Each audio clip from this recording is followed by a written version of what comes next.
भव्य church बनाओ। आज होली सेपल्चर यरूशलेम के ओल्ड सिटी के ईसाई क्वार्टर में है, जो यूनेस्को वर्ल्ड हेरिटेज साइट का हिस्सा है। मुख्य द्वार 9वीं शताब्दी का है, लेकिन लकड़ी का दरवाजा मूल है। अंदर घुसते ही आपको स्टोन ऑफ अनॉइंटिंग दिखेगा, वह चट्टान जहाँ ईसा मसीह के शव को मरहम लगाया गया था। तीर्थयात्री यहाँ घुटनों पर आते हैं, मोमबत्तियां जलाते हैं। चर्च एक जटिल रचना है। ये 6 ईसाई संप्रदायों, Greek Orthodox, Armenian Episcopal, Roman Catholic, Coptic Orthodox, Syrian Orthodox और इथोपियन ऑर्थोडॉक्स द्वारा साझा किया जाता है। 1852 के स्टेटस को समझौते हर संप्रदाय का हिस्सा तय है। केंद्र में जो गुंबज है, जो बिल्कुल गोल सा दिखता है, उसके बीच में जो है एडिक्ल्यू, बीच में आप अगर देखोगे ना तो बिल्कुल आपको एक कब्र दिखेगी। ये यीशु मसीह की कब्र इसे कहते हैं। Chapel of the Calvary, Golgotha का पत्थर जहाँ क्रूस गाड़ा था, यह चांदी का डोम है। सेंट हेलन चैपल नीचे, जहाँ सेंट हेलन को सच्चा क्रूस मिला। अन्य चैपल्स जैसे मैगडलिन चैपल मरिया मैगडलिन के लिए और prince of peace chapel anointing stone पर। यह चर्च सिर्फ इमारत नहीं, आस्था का केंद्र है। हर साल लाखों तीर्थयात्री आते हैं। ईस्टर पर जो जुलूस निकलता है, यह पुनरुत्थान की कहानी सिखाती है, मृत्यु के बाद जीवन। लेकिन चुनौती भी है, संप्रदायों के बीच कभी कभी झगड़े होते हैं। होली सेपल्चर चर्च हमें याद दिलाता है इतिहास, आस्था और मानवता की एकता। चाहे आप ईसाई हो या नहीं, यह जगह प्रेरणा देती है। अगर कभी मौका मिले तो जरूर आइए।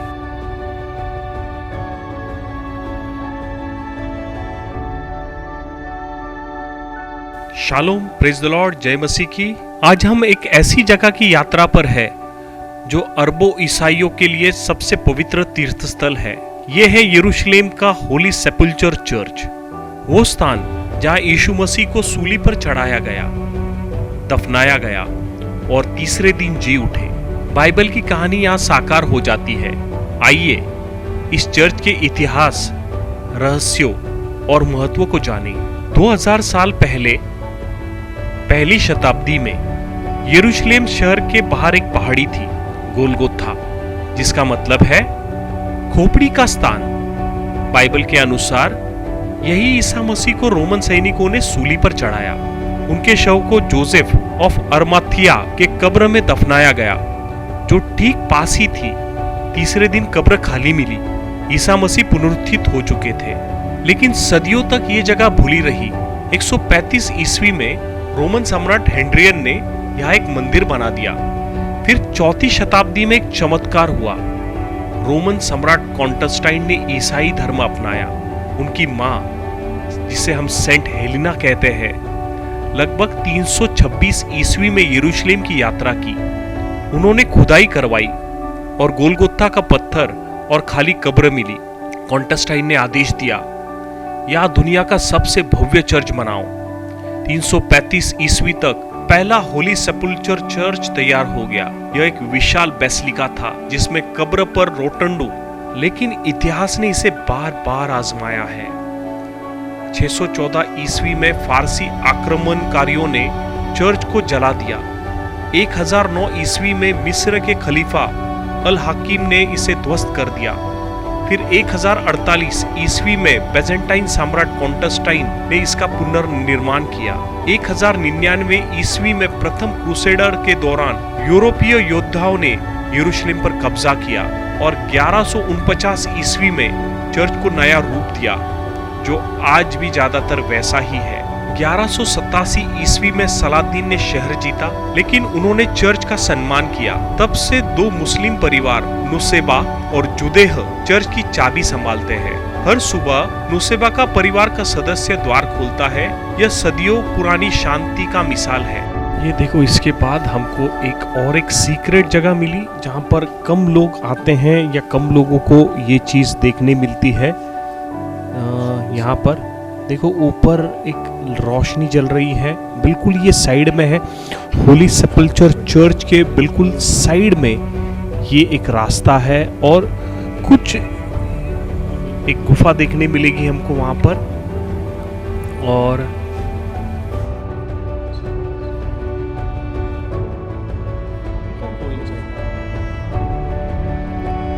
देखो ये एक भाई अंदर जा रहे हैं और उनके साथ हम भी अंदर जा रहे हैं। तो मोबाइल का फ्लैश हम ऑन कर रहे हैं। ये देखो यीशु मसीह की जो कब्र है, जो बीच में कब्र है, उसके साइड में कुछ कब्र है। ये देखो, ओके ओके ओके, देखो यहाँ पर कुछ सीक्रेट स्टोन है, ये कुछ सीक्रेट कब्र है। देखो बिल्कुल ये जो ऐसी कब्र बनाई है यहाँ पर, ये हमको देखने मिलती है। 2 कब्रें हैं बिल्कुल आसपास। ये जो कलवरी पहाड़ है या खोपड़ी की जगह है, वहाँ पर ये सीक्रेट बना है नीचे। और यहाँ पर एक कैंडल लगा सकते हैं, या फिर हर किसी को ये जगह नहीं मालूम पड़ती है। और ये देखो, ये है जो मेन जगह है कब्र की। ये सामने, मेरे बिल्कुल सामने, ये यीशु मसीह की कब्र की जगह है। और शायद ये ग्रीक ऑर्थोडॉक्स प्रीस्ट है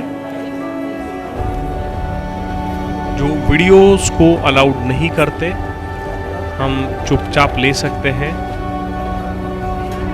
तो ये बिल्कुल अंदर जाने के बाद कब्र है, ये बिल्कुल बीच में है और संगमरमर से ये बनी है। ये पूरी जो कब्र है ये संगमरमर से बनी है। ये देखो, मैं जो अनॉइंटिंग स्टोन की हम बात कर रहे थे, ये वो है। जब क्रूस पे से यीशु मसीह को उतारा गया तो इसी पत्थर के ऊपर उतारा गया और यहाँ पर यीशु मसीह को रखा गया।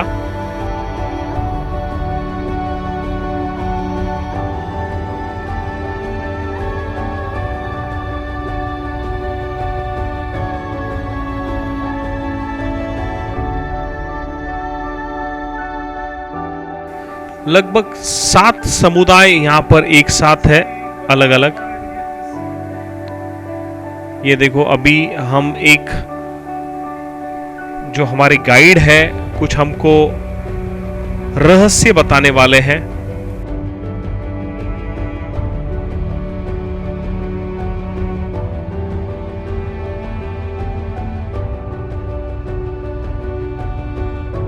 हम उस जगह की ओर जा रहे हैं, एक अद्भुत रहस्य वो यहाँ पर बता रहे हैं हमको।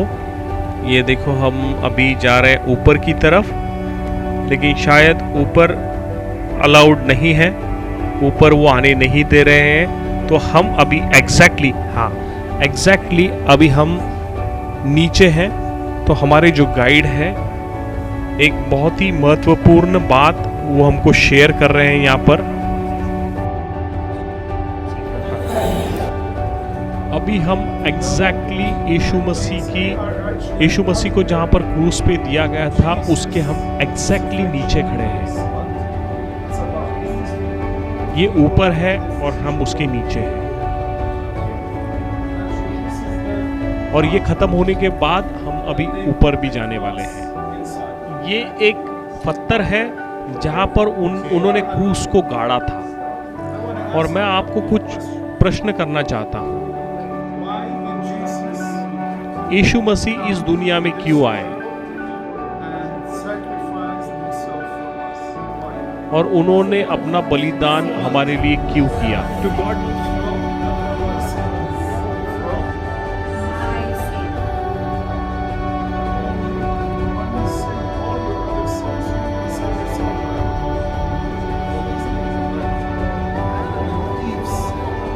to connect with, again have the connection with the Father.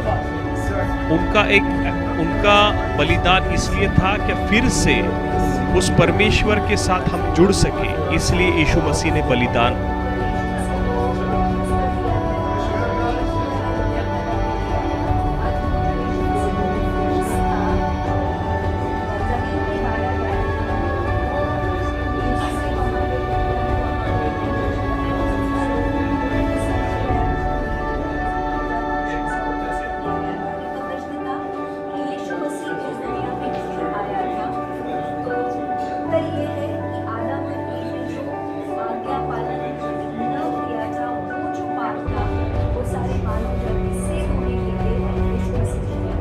मतलब हमारी जो कनेक्शंस था पिता के साथ वो टूट गया था, फादर के साथ, यहोवा के साथ, तो वो वापस जुड़ने के लिए जीसस क्राइस्ट आए, he died on the cross and again he has make the new covenant with God. The first verse 1 that Adam has broke. Adam and Eve with the Adam. Okay? So Jesus came to save us from Adam's first sin. Good for now? After Jesus died on the cross, what do we read from the Bible? What happened? Something scary happened. Yes.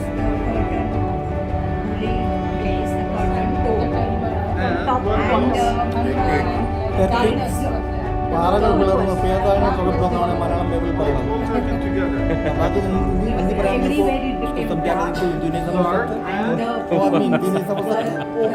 Malayalam Bible ഇങ്ങനെ പറയുന്നത്. The tombs were open, but something people saw it with their own eyes. Curtain was Was open red. into parts from That's top to right. down. And the temple was, rock was, the temple was, yeah. Oh.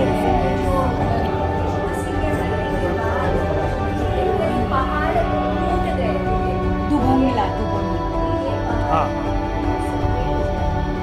And you will see it here. Now, you're not here for this. I want to pass to you what I read. Okay? The place that Jesus was crucified on, I told you it's called the Golgotha Hill.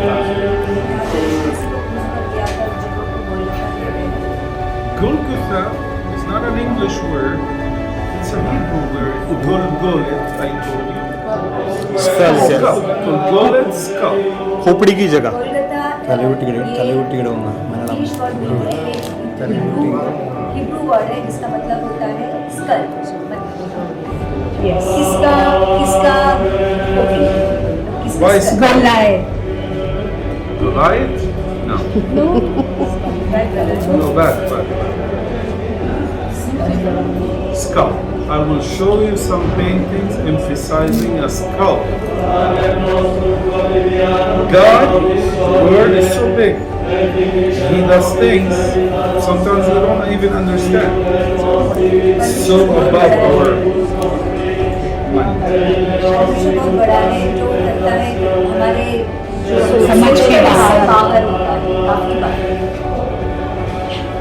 Some say, the stories say, supposedly under this hill, Adam is buried and his skull is under there. Whose skull?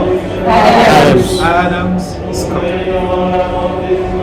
When Jesus died on the cross, he was bleeding. Why would the crack happen? तो the blood should go under The that. blood should go deep down and touch the skull of Adam. When this happens, that's because a circle closure. I told you, blood is not only death, it's also life. You give someone blood, make him live. That's why Jews had a deal with God. Let's call it a deal. Okay? A covenant with God to spray blood in the temple. For what? To erase their sins. So the blood of Jesus touching the skull of Adam, that is the thing erasing our sin. A circle closure, Adam started it. The first sin, the big one, and Jesus sacrificed himself to erase this one. Who said to save us from our sins? We are responsible for other sins. If we make a sin today, We are responsible for these sins. We have to try to erase them. We have to be sad. We have to ask God to forgive us. We have to pray. We have to go do deeds and good things. But this particular sin, no matter what we have done, we could not erase it unless Jesus came and did that for us. If I'm mistaken, we have two pastors. Please help me out. If there's anything wrong with what I'm saying about the sins and stuff like that, help me out.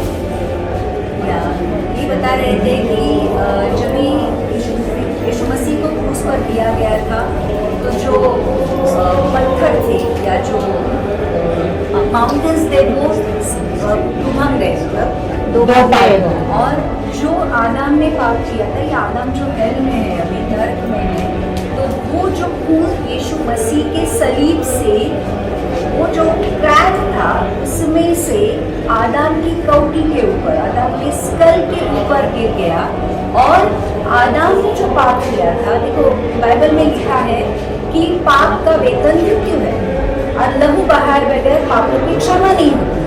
लहू ऐसे व्यक्ति का चाहिए था जिसमें कोई पाप नहीं था। यीशु मसीह ही वो व्यक्ति था जिसमें पाप नहीं था।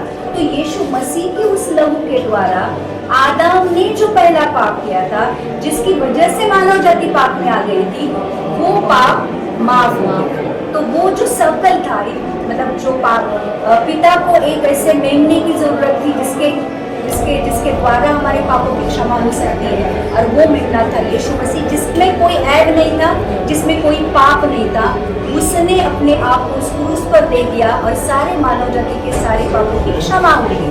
अभी आदम के पाप माफ हो गए, हम जो आदम की संतान है, हमारा जो मेन पाप था, जो आदम की वजह से हमारे खून में आया है, वो माफ हो गया। अब डेलिबरेटली, कॉन्शियसली, अपनी इच्छा से जो हम पाप करते हैं, उसके लिए हम रोते हैं, उसका हमको भुगतना पड़ता है। तो हम पश्चाताप के द्वारा परमेश्वर से हम पाप माफ कर सकते हैं, लेकिन सारे मानव जाति के सारे पाप यीशु के उस बलिदान के द्वारा उस क्रूस पर माफ हो गए हैं, ये बताना चाहिए।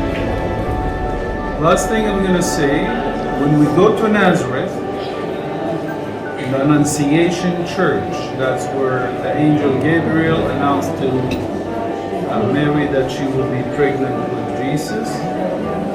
They have in the front two phrases from the Old Testament. One from Genesis about Eve, and that she will have to crush the snake. Yes, Satan's, yeah. And also from Isaiah, if I'm not mistaken, about the virgin that will bury a baby and her name will be Emmanuel. Why these two verses in the front of the church? For the same reason.